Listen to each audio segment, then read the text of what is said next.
What's up, guys? Welcome back to another video. Right now I'm reacting to a GQ video of Luke Combs showing everybody 10 things that he can't live without. Let's get started. Give this video a big thumbs up, y'all. Subscribe. You were wishing you were the turkey. I'm gonna tell me to hear that for an hour. Hey GQ, it's Luke Combs, and today I'm gonna show you all the things I can't live without.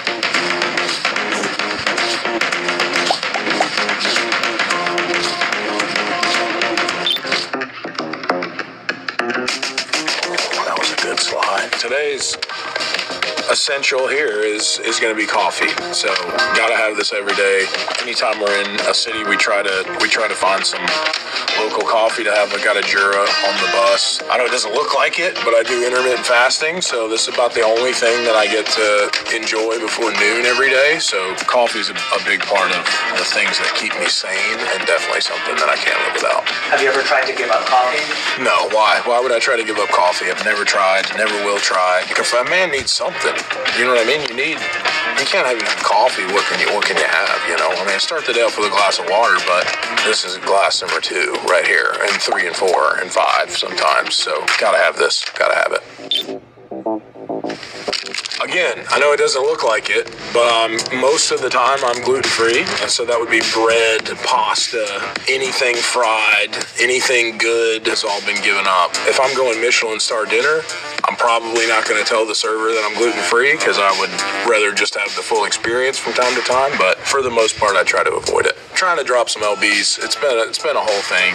Always looking for a good bar. These are the ones that I've landed on. Aloha bars that are my absolute favorite. The macros are nice on them. They taste fantastic. So Aloha, if you're looking for me, here I am. Okay, these are delicious. I spend a lot of time in the outdoors again, especially in the spring, turkey hunting. So we've got kind of a selection of arrowheads here. I actually have this tiny little bird point right here tattooed on my left arm because this is the first one that my wife ever found. She found this in Montana. I mean, it's almost transparent if you can see it, but this would have been, tied on an arrow to, shoot small game and rabbits, birds, anything like that. Found this little guy here in field in Tennessee, walking around on a turkey hunt, and you're able to hold a piece of history in your hands, and it's not something that's just going to be lost to, living under the soil for the next however many thousands of years. This is an Indian head penny from 1897 that I found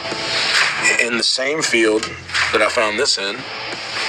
And in the very same field, I found a musket ball in the very same field on the very same day. So that was a good day in the woods. Also, found this rattlesnake rattle. Not found, I say found. I don't know if you can say how it was actually acquired in the GQ interview, but it was found that day as well.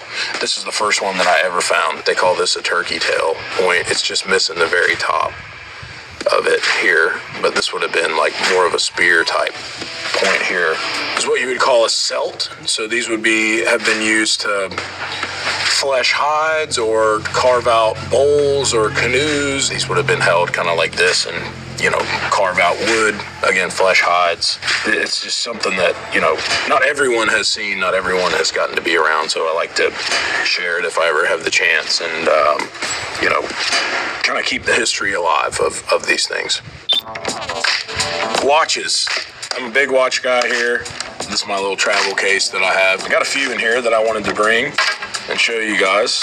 I'm a big vintage guy. This has become my vice. This has kind of been my thing that I've gotten way too deep and horribly addicted to. So this is a vintage AP with an opal dial from the 1980s. White gold, pretty rare. Wore this at the Knicks game the other night. Looked nice, I thought. My wife got me this watch here. This is a Patek perpetual calendar. I had this strap made for it. It looks like snakeskin, but it's calfskin. My grandfather got one when he quit the mill. He worked there for 25 years, and when he left, they gave him a Rolex, and he was always really, really proud of what that watch signified, and it kind of was this physical item that could sum up this achievement that he had. So now I buy a watch. When my sons were born, I bought watches, and at the end of a big tour, I'll buy a watch, and they kind of signify, not each and every one, but a lot of them have a significance to them. Vintage Daytona here, really sick. Paul Newman, white dial. This is deep watch lore stuff. If you know this, you know it. Super light. It's stainless steel. When you feel these older Rolexes, sometimes you can't believe the way they feel in your hand a little bit. I wear a lot of vintage camo, stuff like that, so these always kind of go with that look to me. I'm wearing a little Patek here with a red stag on it. I don't know if you can see that. Again, I'm a big outdoorsman, so that's the signification of this watch for me is I can relate. I just love it. It's nice, classic looking, sleek. Nothing crazy. Hats. As a hair challenged dad in his mid-30s, this has become another staple of my wardrobe. I wear a lot of hats. I have a lot of hats. I find them on eBay. People give them to me. This is a new hat. It's got, again, these two are both vintage. This has the kind of vintage look. I love a corduroy hat. As a guy who sweats a lot, probably not the best choice to wear on stage, but I love the way a corduroy hat looks, the way it feels. Obviously, we got our senior hat, our Dale Earnhardt number 3 with the flames on it. I wore this at my son's 3rd birthday party, and we have this is a Merle Haggard, vintage Merle Haggard local crew hat, which would be a hat that's given to the crew in whatever town you're going to come to, kind of as a token of appreciation outside of payment, obviously. I have worn this hat a million times. As you can tell, it was actually in really good shape when I got it, and this is just from years of wear. It's got a little pin on the side of a pronghorn antelope.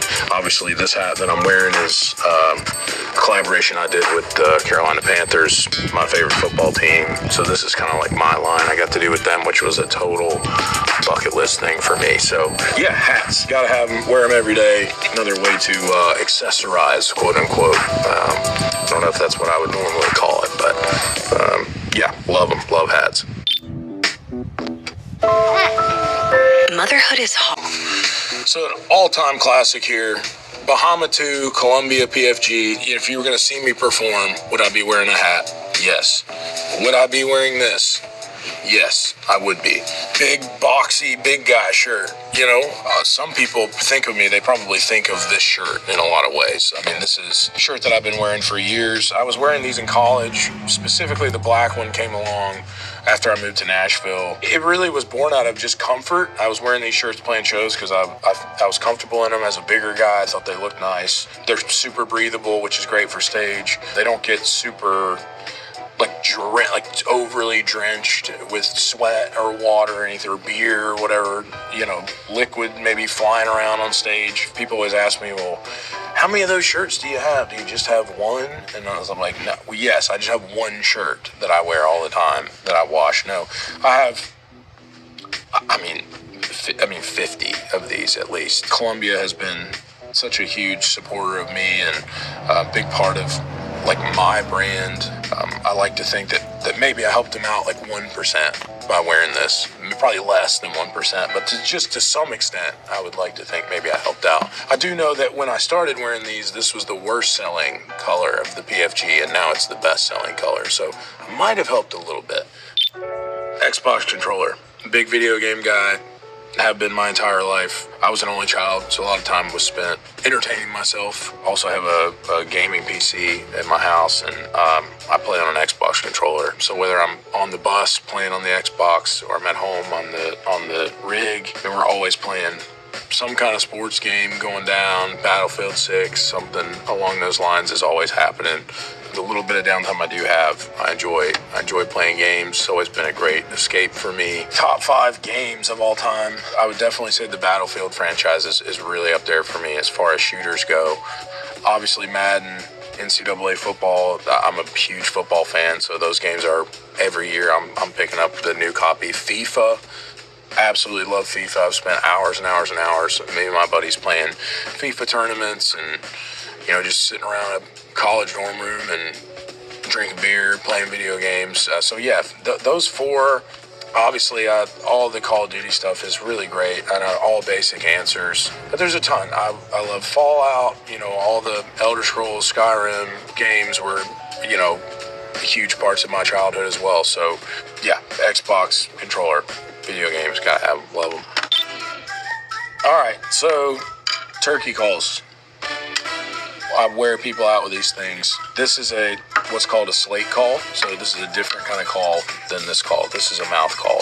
The biggest benefit to this call would be you can call without using your hands, right? People say if they could smell, you would never kill them because their eyesight is beyond anything that's even comprehensible. So you try to not move as much as you can, right? So this call here is basically I'm going to take this striker on this piece of slate right here, and I'm going to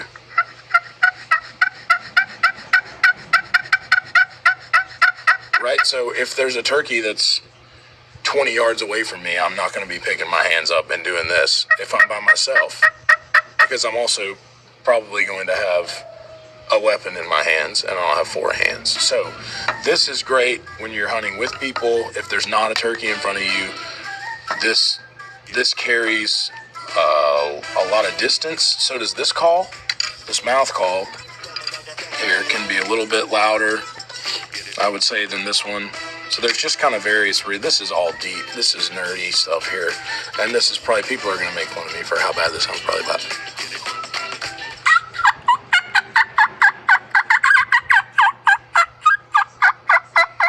So like if there was a turkey in front of me, I could have this in my mouth and have my gun up and be going. So basically I'm imitating a female turkey, and I'm trying to get a male turkey to get close enough to me to make a mistake, let's say, to keep it PG. If you are into hunting and you are into turkey hunting, you know that you can't live without these. I spend, a decent amount of time practicing and trying to be a better caller, trying to, improve my skills. There's this call and response game or dance that happens with the animal that becomes like this, conversation with it to some extent, I think is why people become hooked on it. It's a very intricate thing. It takes a lifetime learning how to master these calls. I'm not even close to being where I want to be, so I spend a lot of time with these on me, and especially around this time of year, beginning of the new year. This takes place in the spring, so as we ramp up to turkey season, this is becoming something that's driving everyone that's around me absolutely insane. My team would vouch for that, certainly. So quintessential item to have. So these are Air Max 90s. I love tennis shoes. I'm a big fan. These are probably my favorite shoe for me personally. I mean, these are a staple, right, of the Nike lineup. These are such a classic. There's a million different colorways of these shoes. These particular ones are called the Day of the Deads. Obviously a little bit out there colorway. I like that. I don't wear tennis shoes all the time, but when I do, I want people to know. Again, Air Max 90s. These are called the Grateful Ducks. You got the bears in the form of the duck inside, and on the back you've got the Grateful Dead 1990. So these are, 1990, the year I was born, but obviously commemorating the historic show the Dead did in Oregon's football stadium in 1990. So got some flair. They're the kind of the perfect mix to me of, I could work out in these if I wanted to, but they could also be like a straight up streetwear look if that's what you're going for. It's a very versatile shoe. So if I happen to have a pair on, Alright guys, that was Luke Combs showing everybody 10 things that he cannot live without. But I can't finish the video because it will show too long of a video or something. But make sure you guys like, comment, share, and subscribe. And I'll see you guys on the next one. Peace.